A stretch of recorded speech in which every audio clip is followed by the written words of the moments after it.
జగద్గురు బ్రహ్మర్షి పితామహ పత్రి సార్ ఆశీస్సులతో స్వర్ణమాలమ్మ ఆధ్వర్యంలో మరి మన శైలజ మేడం గారికి వచ్చిన ఒక అద్భుతమైన విజన్ ద్వారా ఈ పత్రిజీ మహిళా చైతన్యం 3 సంవత్సరాల క్రితం ఏర్పడిందండి. అప్పటి నుంచి కూడా మరి ప్రతిరోజు కూడా అద్భుతంగా ప్రాతకాల ధ్యానం 3 గంటల నుంచి 6 గంటల వరకు ధ్యానం జరుగుతుందండి. ఒక గంట సజ్జన సాంగత్యం, గురు సాంగత్యము జరుగుతుంది. అలాగే మనకి ప్రతి ఊరూరా వెళ్ళి అక్కడ 3 రోజులు వర్క్‌షాప్ చేయడం జరుగుతుందండి. మరి ఆ వర్క్‌షాప్‌లో మరి మన పత్రిజీ జగద్గురు పత్రిజీ ఏదైతే అందించారో 18 ఆదర్శ సూత్రాలు. మరి 18 ఆదర్శ సూత్రాల్లో మరి సరియైన ధ్యానము, సరియైన వాక్కు, సరియైన బుక్స్ చదవడం, మరి సరియైన మాట, సరియైన ఆహారం తీసుకోవడం, సరియైన జీవన విధానం, మరి ఎలా మనం ఈ జీవించాలో అది సత్యాన్ని అందించిన ఆ 18 ఆదర్శ సూత్రాలు, మరి పిరమిడ్ మాస్టర్స్‌కి అందించిన 13 వ్యక్తిగత సూచనలు, మరి నవవిధ ధర్మాలు, ధ్యాన నవరత్నాలు, వాక్క్షేత్రం ద్వారా పత్రి సార్ ఏదైతే సత్యాన్ని అందరికీ బోధించారో, ఆ సత్యాన్ని వెలికితీసి క్లుప్తంగా వివరించడం జరుగుతుందండి. ఈ 3 రోజుల వర్క్‌షాప్‌లో. మరి ప్రతిరోజు కూడా ఒకరోజు 10 గంటల ధ్యానము, మరి సజ్జన సాంగత్యము, గురు సాంగత్యము, మరి అక్కడ ప్రాక్టికల్స్ కూడా జరుగుతున్నాయండి. మరి అద్భుతంగా ఈ పత్రిజీ మహిళా చైతన్యం వర్క్‌షాపు ఎక్కడ జరిగినా కూడా ఎంతోమంది కొత్త వాళ్ళు వచ్చి అక్కడ ఆ 3 రోజుల వర్క్‌షాప్‌లో ఎంతో మార్పులు చెందినది మేము చూసామండి. అక్కడికి వచ్చి అసలు ధ్యానం తెలియని వాళ్ళు కూడా వచ్చి ఆ ధ్యానంలో కూర్చొని ఆత్మ సాక్షాత్కారాన్ని పొంది ప్రశాంతంగా, ఆనందంగా జీవించే వాళ్ళు ఎంతోమంది చూసామండి. అలాగే మరి ఈ 3 రోజుల వర్క్‌షాప్‌ని ఎక్కడ జరిగినా కూడా అందరూ వినియోగించుకోవాల్సిందిగా కోరుకుంటున్నామండి. అలాగే మనకి ఈ పత్రిజీ మహిళా చైతన్యంలో ప్రతిరోజు కూడా బర్త్‌డే విషెస్‌లు చెప్పడం జరుగుతుందండి. అలాగే మ్యారేజ్ డే విషెస్‌లు చెప్పడం జరుగుతుంది. అలాగే మనకి ముఖ్యంగా మరి ఫిబ్రవరిలో జరిగే పత్రిజీ మహిళా చైతన్య సుదర్శన చక్ర యాగం 7 రోజుల పాటు జరుగుతుందండి. మరి ఫిబ్రవరి 14 నుంచి 20వ తేదీ వరకు కూడా అద్భుతంగా జరుగుతుందండి.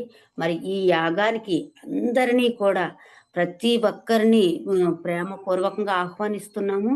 అలాగే ఈ యాగంలో ఎవరైనా సేవ చేయాలనుకున్న వాళ్ళు మా నంబర్‌లకి కాంటాక్ట్ చేయండి. థాంక్ యూ అండి. థాంక్ యూ వెరీ మచ్ అండి. హ్మ్.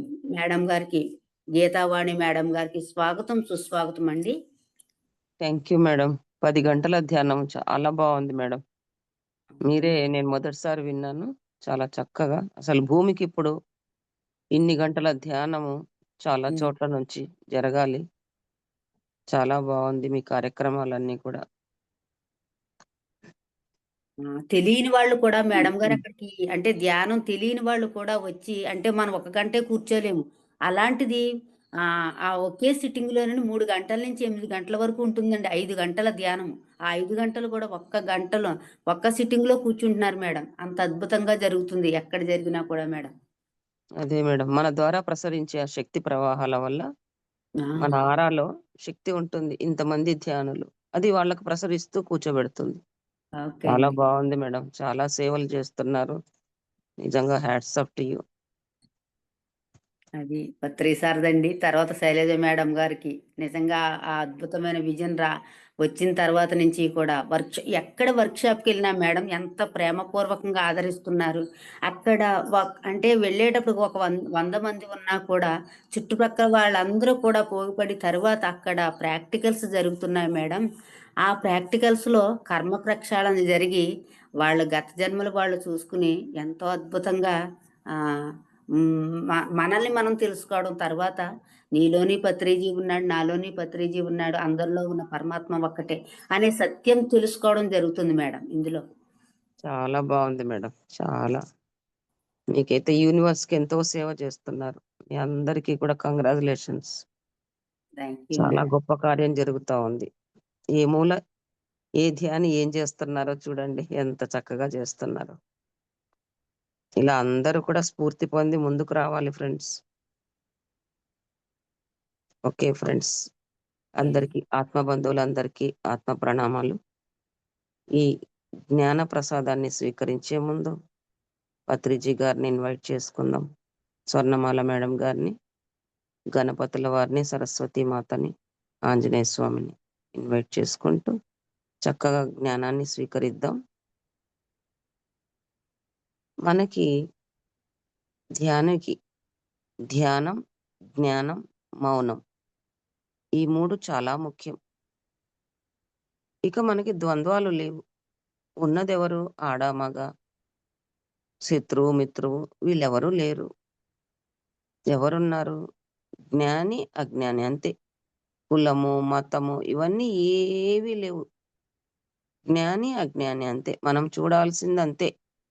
అప్పుడు మనకి ఎవరి మీద కూడా శత్రుత్వము, కోపము ఏదీ రాదు.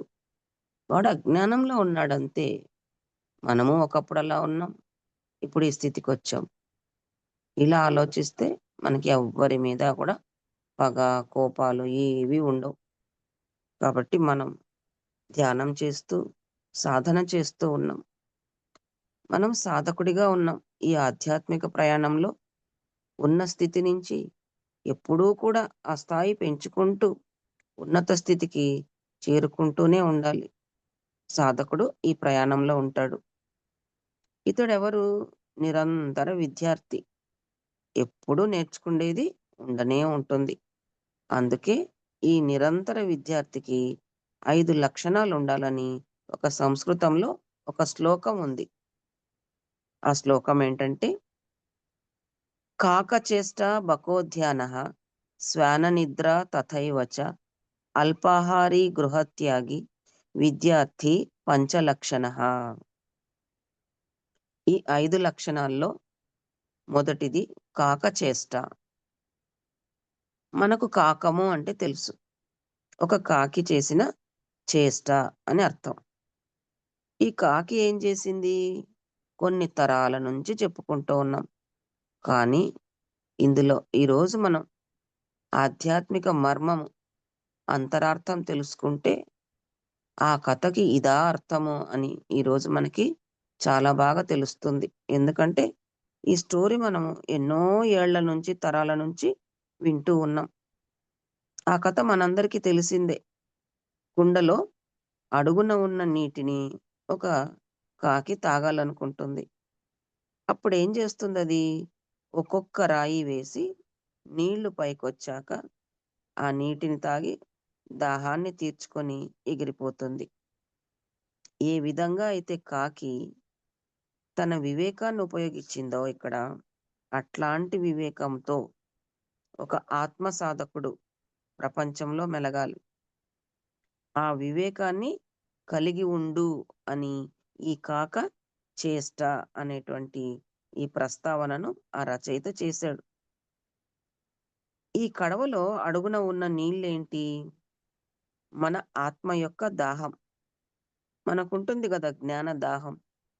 అందుకే మనం ఇప్పుడు జ్ఞానాన్ని పంచుకుంటూ ఉన్నాం. జ్ఞానం అంటే అందరికీ చాలా ప్రీతి. జ్ఞానం, జ్ఞానం అన్న పిపాసలో ఉంటూ ఉంటాం. కాబట్టి ఈ కడవలో అడుగున ఉన్న నీళ్లు దేనికి ప్రతీక అంటే జ్ఞాన దాహానికి. ఈ సాధకుడికి దాహం వేస్తోంది. అది మన ఆత్మ యొక్క దాహం. ఈ జ్ఞానం అనేది పొందాలి అంటే ఒక్కసారిగా వస్తదా? ఎందరో గురువుల్ని కలుస్తూ ఉంటాం. గొప్ప గొప్ప యోగుల చరిత్రలు చదువుతూ ఉంటాం. అలా చదివి వాళ్ళని కలిసి ఎంతో జ్ఞానాన్ని మనం తెలుసుకుంటూ ఉండాలి. ఇంకా ఆస్ట్రల్‌గా తెలుసుకుంటాం. ఫిజికల్‌గా ఆ గురువుల్ని కలుస్తూ ఉంటాం.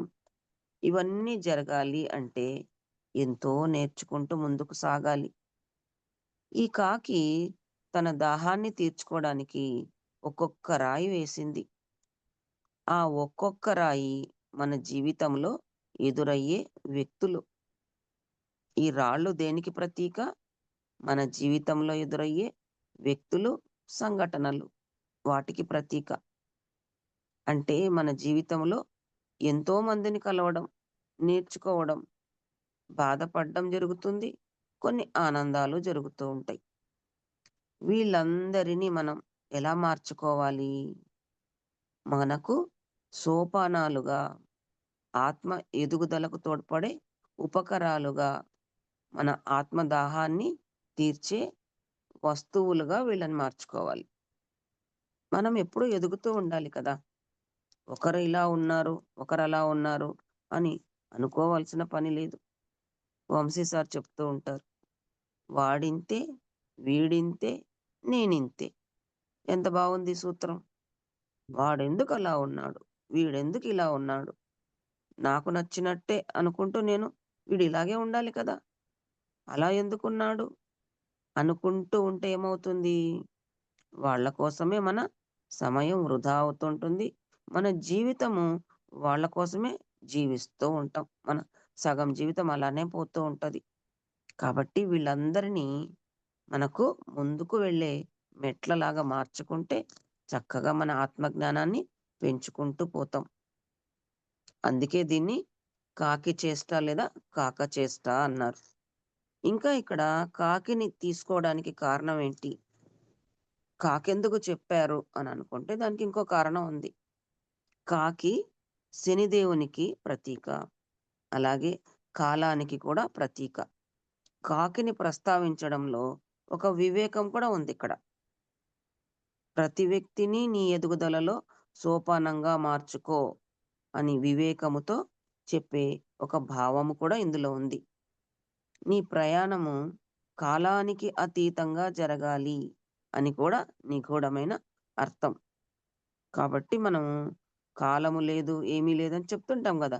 స్పిరిచువాలిటీ అనేది బియాండ్ టైమ్ అంటుంటాం. అందుకని కాలాన్ని దాటి అతీతంగా నీ ప్రయాణం సాగాలి. ఓ సాధకుడా అని చెప్పడం ఇక్కడ ఉద్దేశ్యం.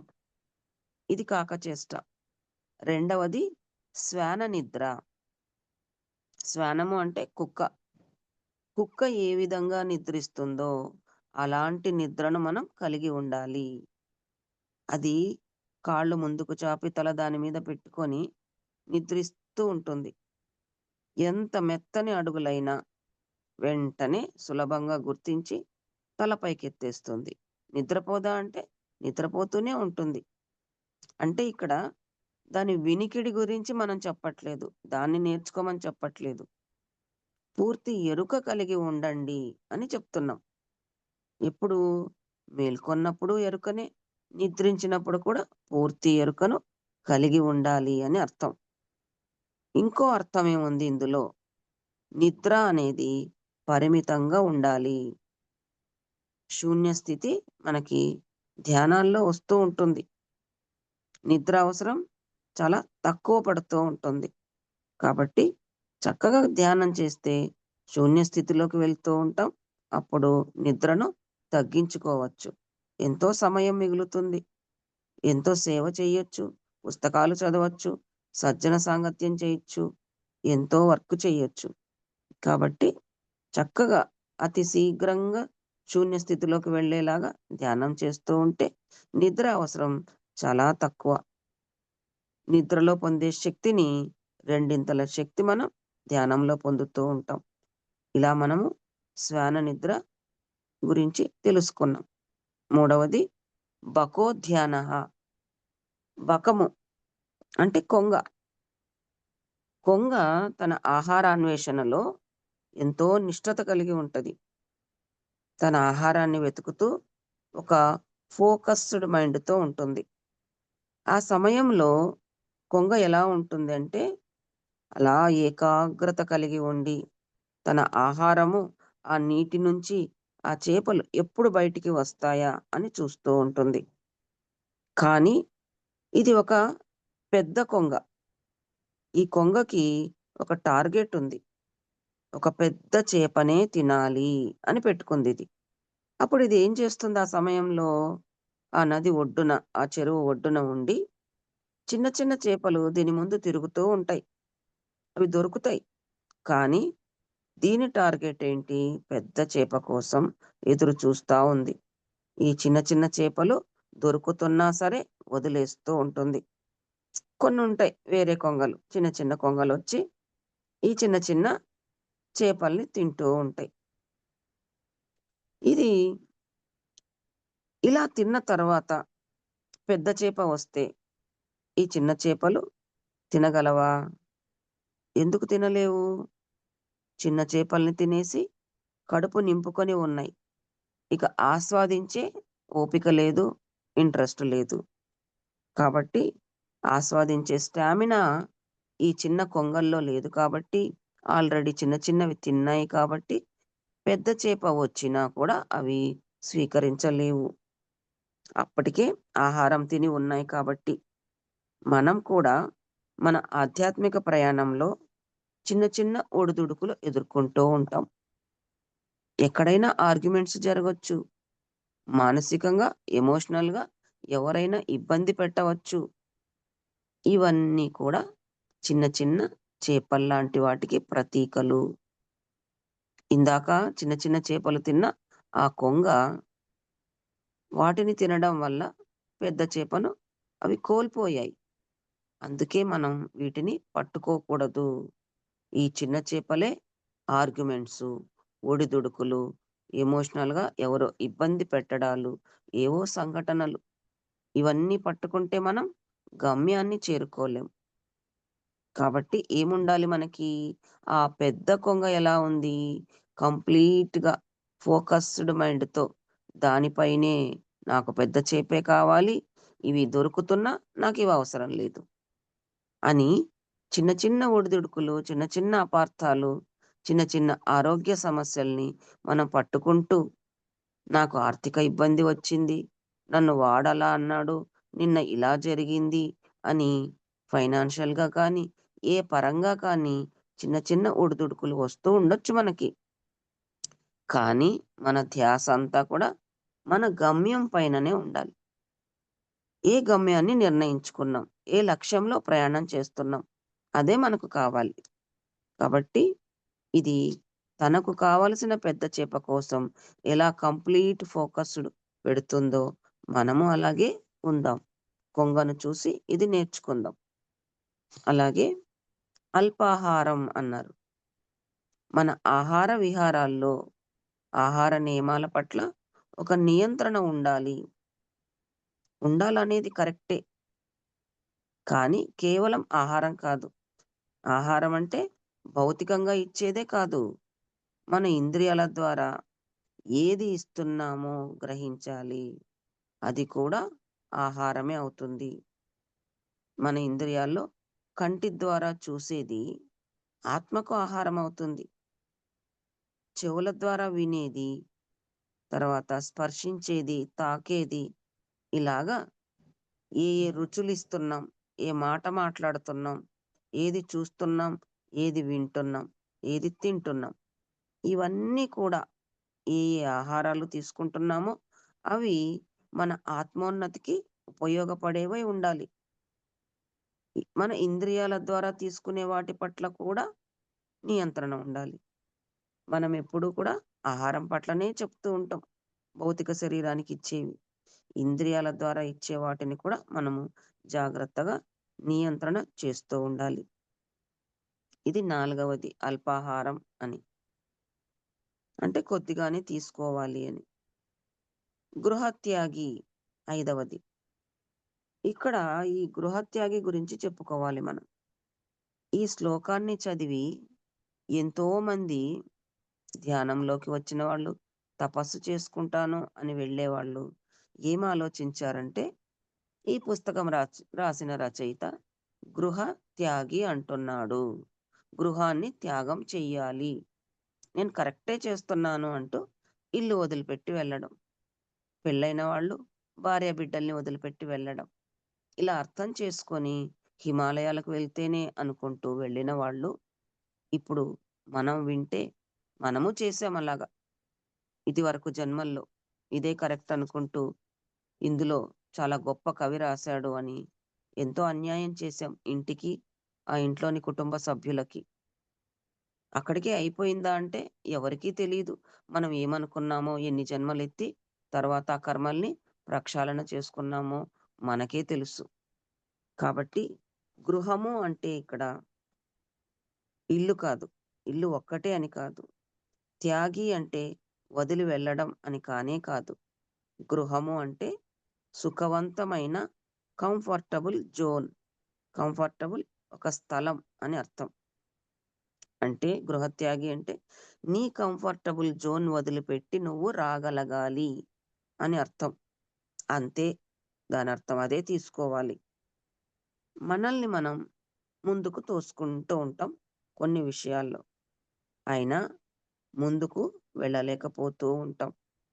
ఎందుకు అంటే ఈ కంఫర్టబుల్ జోన్ దాటి రాలేకపోతున్నందుకే అదే కారణం. ఎప్పుడైతే దీన్ని విడిచిపెట్టి ప్రయాణిస్తామో అప్పుడు మనం ఉన్నతమైన మార్గంలో ఆత్మోన్నతి అనేది మనకి ప్రయాణం జరుగుతూ ఉంటుంది. ఇలా మనము 5 రకాలుగా సాధకుడి లక్షణాలు తెలుసుకున్నాం. ఒక్కసారి రివైజ్ చేసుకుంటే మొదటిది కాకచేష్ట. రాళ్ళు ఏరి కుండలో వేసినట్లు అదేవిధంగా ఆత్మోన్నతి దిశలో ఒక్కో వ్యక్తిని ఒక్కొక్క మెట్టుగా అంటే సోపానంగా మార్చుకో. శ్వాన నిద్రలో నిద్ర పట్ల నియంత్రణ కలిగి ఉండు. ఎరుకను కలిగి ఉండి సాధన చేసుకో. భగవద్ధ్యానహాలో ఫోకస్డ్ మైండ్‌తో ఉండు. ఆలోచన, దృష్టి నువ్వు ఏ గమ్యం పెట్టుకున్నావో దానిపైనే ఉండాలి. ఆ దిశలో చిన్న చిన్న ఒడిదుడుకులు వచ్చినా వాటిని పట్టుకోకుండా గమ్యం వైపే మన ప్రయాణం ఉండాలి. అల్పాహారిలో ఏం నేర్చుకున్నాము? ఇంద్రియాల పట్ల, మన భోజనం పట్ల, ఆహారం పట్ల పూర్తి నియంత్రణ. ఎంత చూడాలి, ఎంత వినాలి, ఎంత మాట్లాడాలి. త్రిక్షేత్రం. ఎంత తినాలి, ఏమి తినాలి అనుకుంటూ శాకాహారం అనుకున్నాం. శాకాహారంలో సాత్వికాహారం స్వీకరించాలి. సాత్వికాహారంలో మితాహారం తీసుకోవాలి. ఇది అల్పాహారిలో మనం తెలుసుకున్నాం. గృహత్యాగిలో ఏం తెలుసుకున్నాం?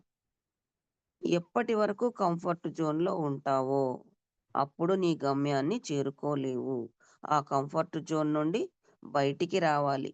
అప్పుడే గమ్యాన్ని చేరుతావు అని విద్యార్థి పంచలక్షణః అని చెప్పారు. ఇంకా మనకి టార్కం అని ఒక రచయిత పద్మాన్ని గమనించాడట. పద్మం మనందరికీ తెలుసు. ఈ పద్మాన్ని చూసి సాధకుడు ఎలా ఉండాలో నేర్చుకోవాలి అని టార్కం గారు చెప్తారు మనకి. ఈ పద్మానికి కొన్ని గుణాలున్నాయి. ఆ గుణాల్లో మొదటిది సర్దుకుపోయే శక్తి. ఎక్కడ ఉంటది పద్మము? బురదలో ఉంటది. అయినా తాను ఉన్నది బురదలో అయినా చీచీ ఇది బురద అనుకోకుండా అందులోనే సర్దుకుపోతూ ఉంటది. అంటే పరిస్థితులకు రాజీ పడిందా అంటే రాజీ పడడం కాదు ఇది. పరిసరాలతోనే సర్దుకుపోవడం, అందంగా పైకొచ్చి వికసించడం చేస్తుంది.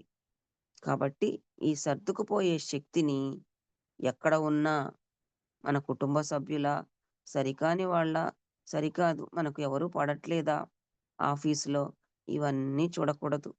పద్మాన్ని గుర్తుకు తెచ్చుకొని బురదలో ఉన్న అది ఎలా పరిస్థితులని సర్దుకుపోతూ ఎలా ఉంది ఏడుస్తుందా? అందంగా పైకొచ్చి వికసిస్తూ ఉంది కదా! అది నేర్చుకోవాలి. రెండవది ఉల్లాసపు శక్తి. ఎప్పుడు పద్మం ఎలా ఉంటది? ఉల్లాసంగా, ఉత్సాహంగా ఈ పద్మంలా ఉంటూ అలా ఉంటే ఏం జరుగుతుంది? ఏడుస్తూ ఉంటే విశ్వశక్తి మనలోకి రాదు. ఎప్పుడూ దుఃఖమే. ఆ ఏడుపు మనకు ఉండకూడదు అని మనం ఈ 3 రోజులు తెలుసుకున్నాం. ఏడుస్తూ ఉంటే ఏమవుతుంది? మనం ఒక మార్గాన్ని వేస్తున్నాం. ఎవరికి? సరికాని శక్తులకి. సరికాని శక్తులు చెడ్డవా? అవి ఎప్పుడూ చెడ్డవి కాదు. మనము మన లోపల ఆ గుణాన్ని కలిగి ఉంటే వాళ్ళకి అది మార్గం ఏర్పడుతుంది. ఆ మార్గం వేసిందెవరు రమ్మని? మనమే. అంటే ఆ గుణాలకు మనం లోబడకూడదు. అందులోకి వెళ్ళకూడదు. వాళ్ళకి మార్గం వేస్తే మరి మనమే పిలిచాము వాళ్ళొచ్చారు. నాకేం తెలీదండి. అంతా కూడా వాళ్ళిలా ఉండి నన్ను నడిపిస్తూ ఉంటే నేనెలాగా నా తప్పు లేదు. వాడు నన్ను ప్రేరేపిస్తున్నాడు అన్నప్పుడు ఇక్కడ ఇంకో విషయం గూడా మనం తెలుసుకోవాలి. నీలో ఆ గుణం ఉంటేనే వాడొచ్చి ప్రేరేపిస్తున్నాడు. కాబట్టి మనం ఎప్పుడు ఎలా ఉండాలి? ఏడిస్తే లోయర్ ఎనర్జీకి వెళ్తాం. 3 గంటలు తీసుకున్నాం ఇప్పుడు ధ్యానం. ఆ ధ్యాన శక్తి అంతా కూడా వెళ్ళిపోతూ ఉంటుంది. కాబట్టి విశ్వశక్తి అధికంగా మనలోకి ప్రవహించాలి. ఎంతో ఉత్సాహంగా పనులు చేసుకోవాలి. గమ్యం వైపు మనం ప్రయాణం చెయ్యాలి అంటే పద్మంలాగా ఎప్పుడు ఉల్లాసంగా, ఉత్సాహంగా ఉందాం.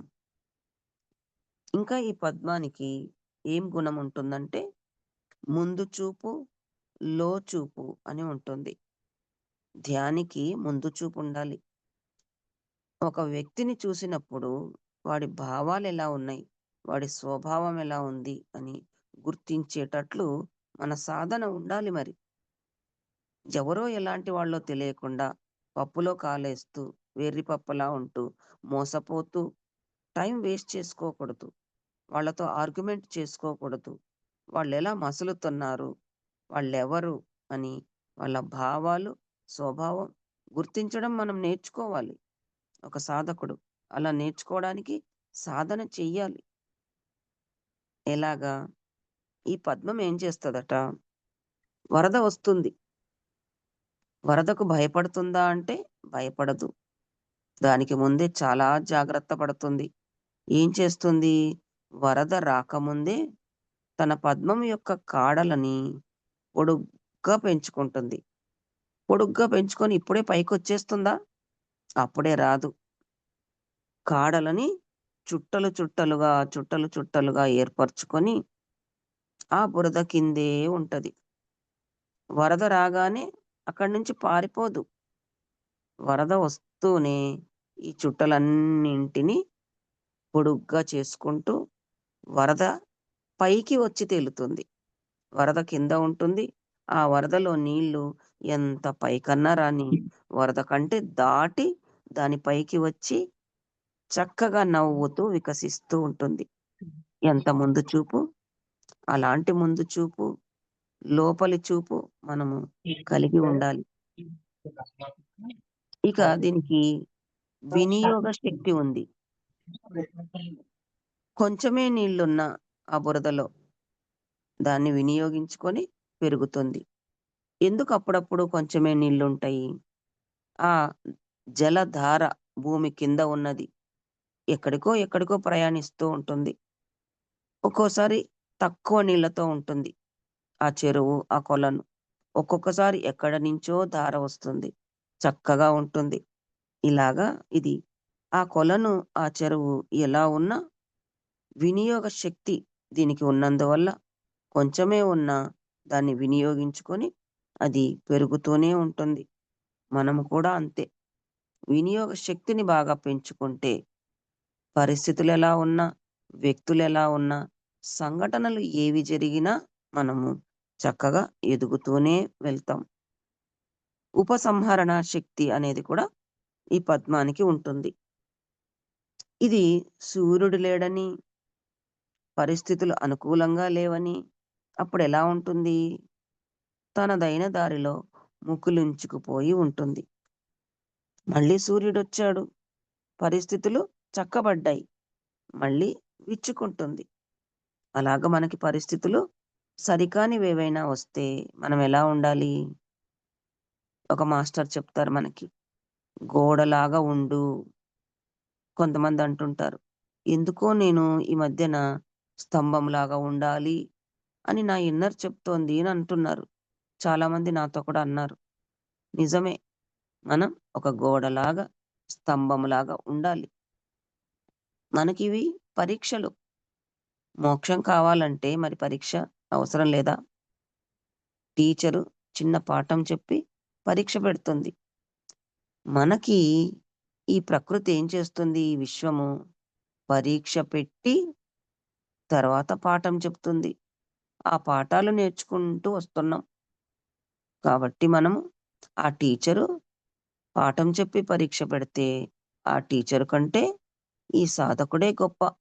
ముందే పరీక్షలు రాసేస్తాం. తర్వాత పాఠాలు నేర్చుకుంటాం. ఇక మళ్ళీ చివరగా మోక్ష స్థితికి వస్తున్నప్పుడు ఎన్నెన్నో పరీక్షలు దాటుకుంటూ వచ్చి మరి గోడలాగా ఉండాలా వద్దా? ఆ స్థితికి చేరుకోవాలి. చేరుకుంటున్నాం కూడా. కాబట్టి మనం కూడా ఎలా ఉన్న పరిస్థితులు, అది లేదు నాకు, ఇది లేదు అనుకోకుండా, అనుకూలంగా లేవు అనుకోకుండా, మనకు అనుకూలంగా మార్చుకోవాలి అంటే, మనం ఇలాగా ఒక స్తంభంలాగా ఉండాలి. తాబేలు ఏం చేస్తుంది? శబ్దమైనప్పుడు తనని తాను రక్షించుకోవడానికి తన ఇంద్రియాలన్నీ లోపలికి ముడుచుకుంటుంది. మనం కూడా అంతే. మన అరిషడ్వర్గాలన్నీ కూడా లోపలికి తాబేలులాగా ముడుచుకోవాలి. ఏ కోపము లేదు. ఆ అరిచిన వాళ్ళని, ట్రిగ్గర్ చేసే వాళ్ళని క్షమిస్తూ పోవడమే, ఉపేక్షిస్తూ పోవడమే, సాక్షిలాగా ఉంటూ పోవడమే. మళ్ళీ అలిగేదేమీ లేదు. కోప్పడేదేమీ లేదు. వాళ్ళ మీద, వీళ్ళ మీద మనం అలగడం చెయ్యం. అన్‌కండిషనల్ లవ్‌లో చక్కగా షరతులు లేని ప్రేమ చూపిస్తూ, మళ్ళీ తిరిగి మానవత్వంతో ప్రేమిస్తూ ఉంటాం. రక్త సంబంధాల ప్రేమ కాదు. బంధాల ప్రేమ కాదు. Just unconditional love. వాడెలా ఉంటే అలాగే స్వీకరించడం. ఎందుకు నేర్చుకున్నామిది? మనము ఒకప్పుడు ఇలా ఉన్నాము అని మనకు తెలుసు. ఆ స్థితిని పెంచుకుంటూ వచ్చాం. మరి వాడు కూడా నేర్చుకుంటూ ఉన్నాడు. మనం ఒక పెద్ద క్లాస్‌కి వెళ్ళాం కదా అని, వీళ్ళు చిన్న క్లాస్‌లో ఉన్నారు కదా అని, ఇంకా ఎల్‌కేజీ చదువుతున్నావా? ఇంకా ఫిఫ్త్ క్లాస్‌లోనే ఉన్నావా? అని అనొచ్చా? మనమున్నప్పుడు మనల్ని ఎవరైనా అలా అని ఉంటే? కాబట్టి అందరూ ఎవరి క్లాసులు వాళ్ళు చదువుతూ ఉంటారు. ఎవరి ఎగ్జామ్‌కి వాళ్ళు నేర్చుకుంటూ ఉంటారు. మరి కాపీ కొడదామా? ఇప్పుడు ఫిఫ్త్ క్లాసోడు ఒకడున్నాడు. మన స్కూల్‌లో కూర్చోబెడుతూ ఉంటారు. కాపీ కొట్టకూడదని. ఐదో క్లాసోడిని, వాడి తర్వాత 6, మళ్ళీ 7, 8 నేను టీచర్ కాబట్టి చెప్తున్నాను. 10థ్ క్లాసోడిని. వేరే వేరే క్లాసోళ్ళందరిని ఒకరి ఎనకాల ఒకరిని, ఒకరి పక్కన ఒకరిని కూర్చోబెడతాం మేము. ఒకరి దాంట్లో ఒకడు కాపీ కొట్టకుండా.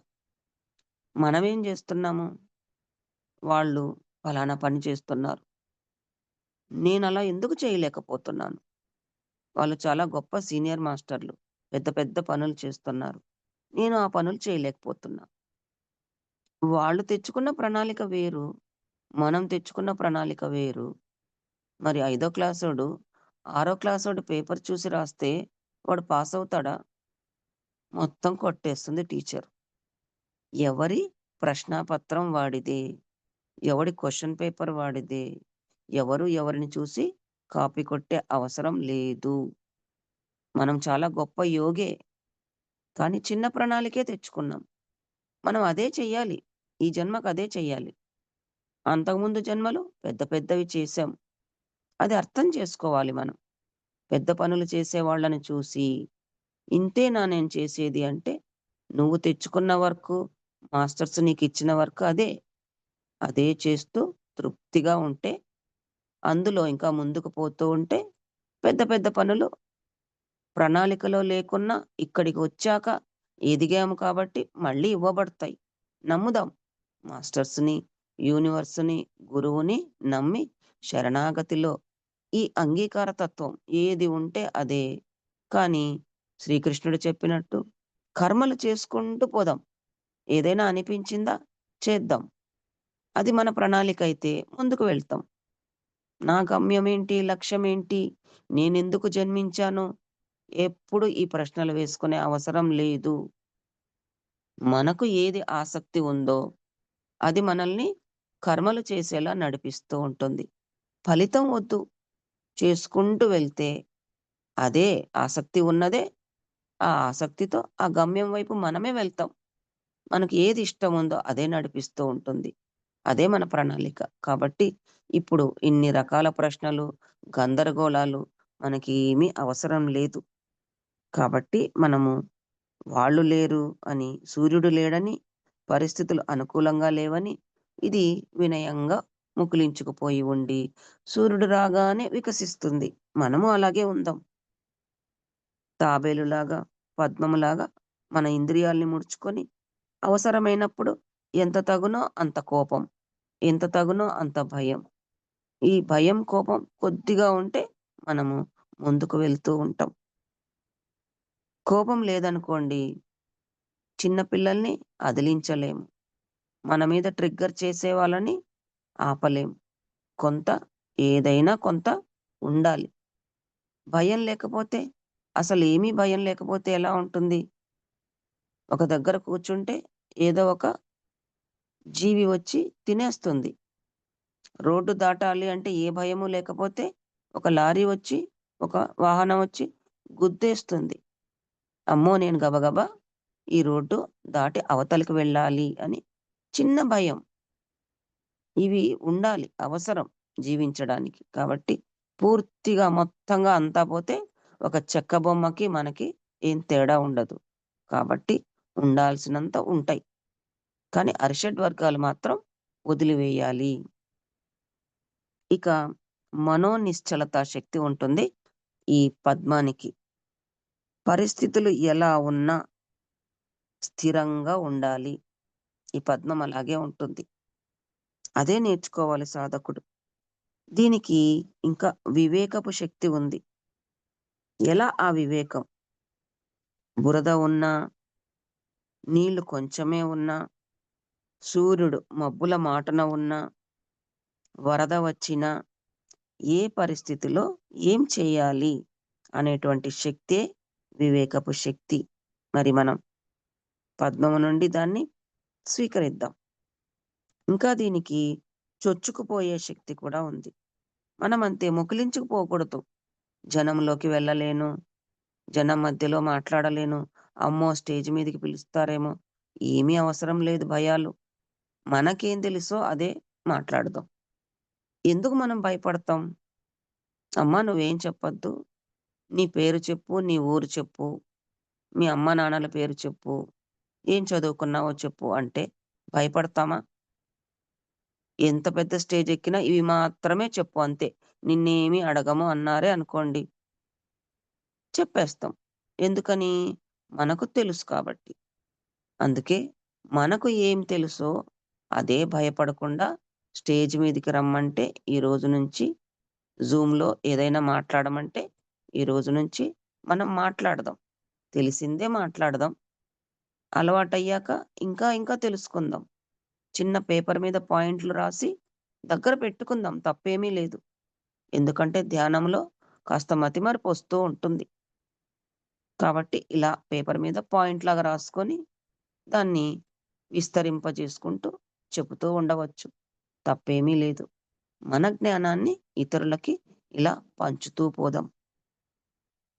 ఇలాగా మనకి చొచ్చుకుపోయే శక్తి అంటే తన కాడను పెంచుకుంది. పెంచుకున్న కాడను నేను ఇప్పుడే చూపిస్తాను అనేది బయటికి రావడం లేదు. ఎప్పుడు చూపిచ్చింది? ముందే తయారు చేసుకుంది. లోపల చుట్టలుగా పెట్టుకుంది. వరద వచ్చిన తర్వాతే బయటికొచ్చింది. ఎలా వచ్చింది? మునిగిపోయిందా వరదలో? వరద నీటి కంటే పై భాగానికి వచ్చింది.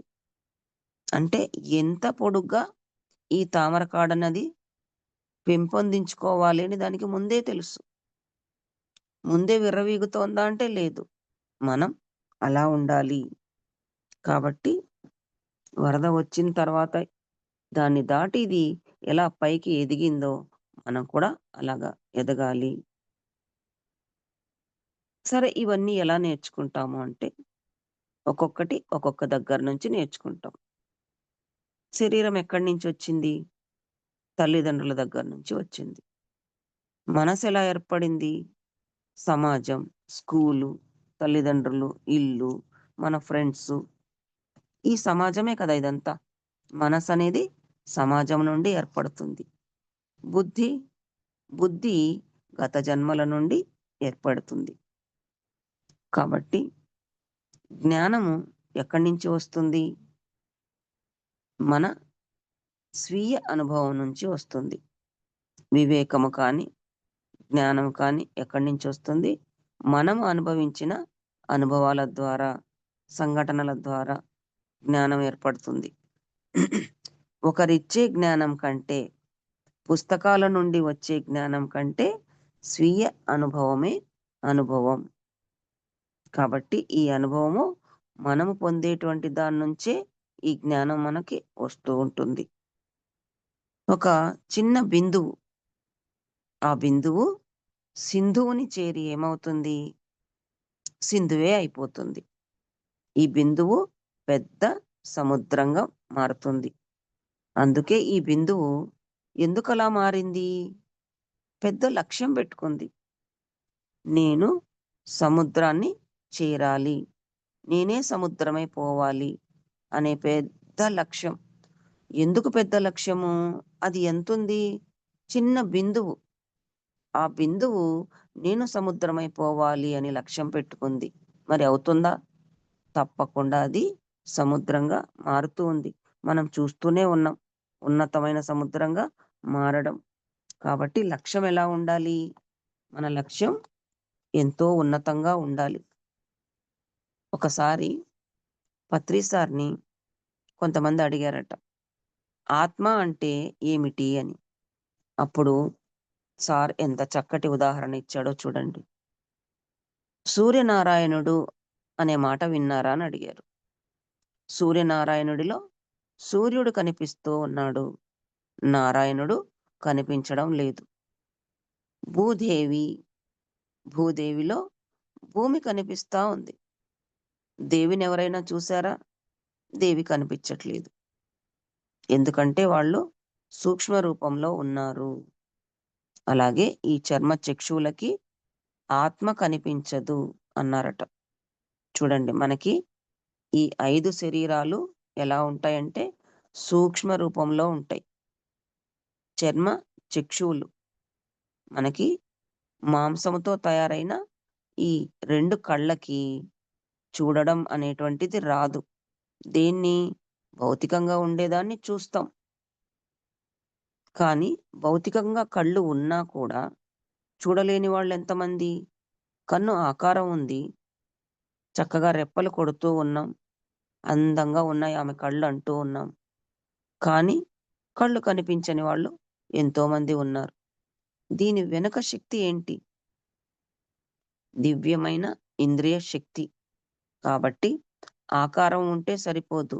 ఆ కళ్ళకి దివ్యమైన చూసే శక్తి ఉండాలి. ఆ శక్తితోనే చూస్తున్నాం కానీ కళ్ళుండగానే సరికాదు. కాబట్టి చెవులున్నాయి. ఎంతో అందంగా దాన్ని వర్ణిస్తూ ఉంటాం. శంకువులాగా ఉన్నాయి అని.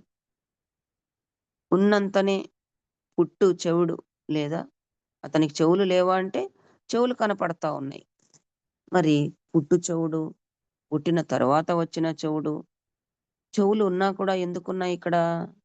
దాని వెనుక ఉన్న ఇంద్రియ శక్తి, వినికిడి శక్తి లోపించింది. అలాగే ముక్కు అందంగా ఉంది. కోటేరు ముక్కు అంటాం, సంపంగే ముక్కు అంటాం. కొంతమందికైతే ముక్కు చక్కగా ఉంటేనే అందంగా ఉన్నట్టు లెక్క. మన వెంకటేష్ సార్ ఉన్నారు. సిసారో మాస్టర్, అతనికి ఛానలింగ్ అవుతూ ఉంటారు. తన గురించి చెప్పారు ఒకసారి వీడియోలో. నాకు ముక్కు చక్కగా ఉన్న అమ్మాయిని పెళ్లి చేసుకోవాలని ఉండేది అని. అది లోపల అలా ఉంటుంది కొంతమందికి. అంటే ఏది ఎక్కర్లేదు. డబ్బా, అదా, ఇదా అని కాదు. ముక్కు చక్కగుంటే చాలు అని తనకు తెలియనప్పుడు లోపల అలా ఏర్పడి ఉందంట సార్‌కి. సరే మరి అలాంటి అమ్మాయి దొరికిందా అంటే దొరికింది. చక్కగా కోటేరు ముక్కున్న అమ్మాయి దొరికిందట. అలా అంటే ఈ విషయం, ముక్కు విషయం గుర్తొస్తే నాకిది గుర్తొచ్చింది. అలాగా మనకి కూడా ముక్కు ఉంటుంది. ఇంకా మైకేల్ జాక్సన్ తన ముక్కు బాగాలేదని ఎన్నో ఆపరేషన్‌లు చేసుకున్నాడట. అంటే ఇక్కడేముంది? అంగీకార తత్వం లేదు. నా ముక్కు బాగాలేదు. ఎందుకంటే ఆయన పబ్లిక్ ఫిగర్. అందరిలో పబ్లిక్ ఫిగర్‌గా ఉండాలి అనుకుంటున్నాడు కాబట్టి, నా ముక్కు పుట్టుకతో ఇలా ఉందేంటి? ఇంకా బాగుంటే నేను అందరిలో ఇంకా బాగా విజయవంతంగా పొందేవాడిని కదా! అందరూ దీన్నే చూస్తున్నారు అని ఆయన అనుకుంటాడు. అంగీకరిస్తే ఆ దృష్టి లేకపోతే అది కూడా ఒక అందమే. ఇలా కూడా ఉంటుంది. ఇంకోలా కూడా ఉంటుంది. ఎందుకు అంగీకరించము? కొంతమంది అంటారు, "ఏంటి నీ ముక్కు ఇలా ఉంది" అంటే, మా కజిన్ చెప్పేది. డబుల్ డెక్కర్ వెళ్ళింది నా ముక్కు మీద అని నవ్వుతూ అనేది. అడిగేవాడు వాళ్ళని బాధిస్తున్నట్టే లెక్క. చూసి మనం ఊరుకోవాలి. ఎప్పుడు గూడా కామెంట్ చేయకూడదు. వాళ్ళు నవ్వుతూ అన్నా, వీళ్ళిలా అడుగుతున్నారు అనే బాధ లోపలుంటుంది. కాబట్టి, ఈ మాంసముతో తయారైన చర్మచక్షువులు వెనకల శక్తి లేకపోతే ఏమీ చూడలేవు. ఈ చెవులు అంతే. వినికిడి శక్తి లేకపోతే ఆ ఇంద్రియ శక్తి అవి వినలేవు. అలాగే ముక్కు కూడా ఘ్రాణ శక్తి, వాసన చూసే శక్తి లేకపోతే అది కూడా ఎంత బాగా ఉన్నా, బాగాలేకపోయినా దాని స్థితి అంతే. అలాగే రుచినాడులు, రుచి చూసేటువంటి శక్తి. ఇలాగ మనకన్నీ కూడా చర్మంతో తయారైన అవయవాలు ఉన్నా, దాని వెనక దివ్యేంద్రియ శక్తి ఉంటుంది. కాబట్టి దాన్ని మనం పొంది ఉండాలి. అది ఉంటే సరిపోతుంది. అందుకే మనకి పత్రిజీ చెప్పిన దాంట్లో ఆయన చెప్పడం ఏంటంటే, ఈ చర్మ చక్షువులకి ఆత్మ కనిపించదు. కాబట్టి దానిని మనం చూడగలుగుతాం. ధ్యానులైన మనము ఆత్మని చూడగలుగుతాం. కాబట్టి కళ్ళు మూసుకొని ధ్యానం చేస్తే ఆ భూమాతని దర్శించుకున్న వాళ్ళెందరో. ఆ సూర్యనారాయణతోనే వైదేహి అని ఒక మేడం నంద్యాలలో ఉంటారు. సూర్యోపాసకురాలు తను కొన్ని జన్మలుగా. ఆమె సూర్యునితో మాట్లాడుతుంది. అలాగా సూర్యుడు ఆమెకి గురువు. ఎన్నో నేర్పిస్తూ ఉంటారు. జ్ఞానాన్నిస్తూ ఉంటారు. ఆ సూర్యనారాయణ్ణి ఆమె చూడగలుగుతుంది. అంటే మనము ఇలాగా ఆత్మ అంటే ఇప్పుడు తెలుసుకున్నాం. కాబట్టి ఆత్మని మన ఆత్మని మనం చూసుకోవచ్చా? అప్పుడు రెండయ్యాయి కదా! మనమే ఆత్మ అయినప్పుడు ఎలా చూస్తాం దాన్ని? ఒక వస్తువుని చూడాలి అంటే రెండుండాలి. అది చూసేవాడు, చూడబడేది. మనల్ని మనం చూసుకోవాలంటే ఎలా చూస్తాం? కాబట్టి ఇది చూడబడేటువంటిది కాదు. అనుభవిస్తాం. మనమే ఆత్మలాగా ఆత్మ సాక్షాత్కారం అనేది లేదు. దర్శించడాలు లేవు. మనకే తెలుసుకుంటాం. ఒక జ్యోతి లాంటి వాళ్ళము అని. చాలా మందికి జ్యోతి కనిపిస్తూ ఉంటుంది. అదే మనం. కాబట్టి ప్రమిద అనేది ఈ శరీరమైతే, ఆత్మ జ్యోతి లాంటిది. ఆ వెలుగు లాంటిది. వెలుగు అంతే, దానికి ఆకారం లేదు. మనమందరం ఉన్నామిప్పుడు. ఈ శరీరాలకి కొన్ని పేర్లు. ఆ పేరు పెట్టి పిలిస్తే నేను, మీరు అని ఉంటుంది. అందరూ బాడీ వెకేట్ చేశాం. ఆత్మలు బయటికొచ్చాయి. అందరూ ఒక్కటే. నేను లేదు, మీరు లేదు. కాబట్టి జిల్లెళ్ళ మూడి అమ్మ అంటుందట. మనము ఏదైనా చెప్పాలి అంటే మన చెయ్యి ఇలా గుండెల మీద వేసుకొని నేను అంటాం. నా పేరు అంటాం. నేనేం చేస్తున్నానంటే అంటాం. అంటే ఆమేమంటుంది జిల్లెళ్ళ మూడి అమ్మ? అన్ని నేనుల్లో ఉన్న నేనును నేను అంటుంది. కామన్‌గా మనం నేను అనే అంటాం. అదే ఆత్మ. అందరూ అంటున్నాం కాబట్టి అందరూ ఆత్మస్వరూపులే. అందరిలో ఉన్న ఆ నేను. ఆత్మ జ్ఞానం. ఆత్మ జ్ఞానము అంటే నేను ఒక ఆత్మను. నేనొక ఆత్మ పదార్థాన్ని. ఈ శరీరాన్ని కాదు అని తెలుసుకుంటే అది ఆత్మజ్ఞానం. ఇప్పుడు జిల్లెళ్ళమూడి అమ్మ అన్నట్టు అందరిలో నేనున్నాను. నాలోనూ అందరూ ఉన్నారు అని తెలుసుకుంటే బ్రహ్మజ్ఞానం. ఇంతే, చిన్న గీత, పెద్ద గీత. నేను ఆత్మను. అందరూ నాలో ఉన్నారు.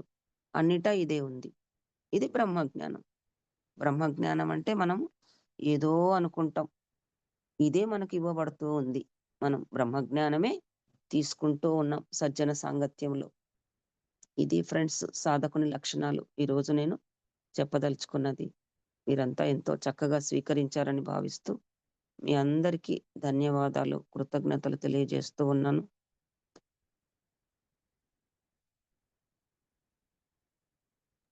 Thank you madam. Thank you friends.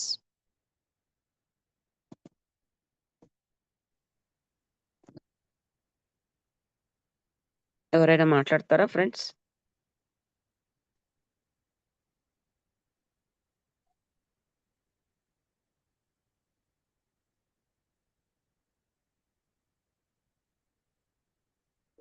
Thank you అండి.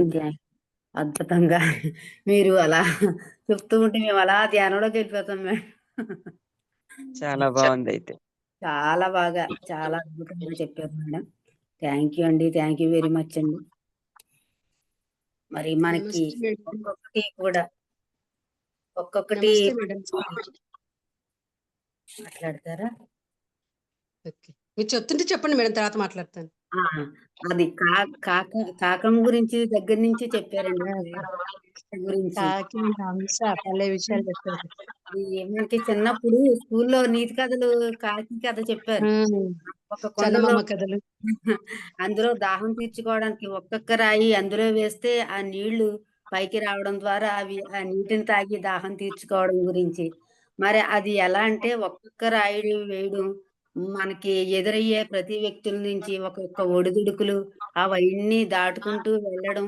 మరి అవన్నీ కూడా మనకి ఎదురయ్యే ఒడిదుడుకుల నుంచి సమస్యల నుంచి కూడా ఒక నీతి తీసుకుని వాళ్ళని మన సోపానాలుగా చేసుకుని ముందుకు వెళ్ళడం గురించి చాలా అద్భుతంగా చెప్పారండి.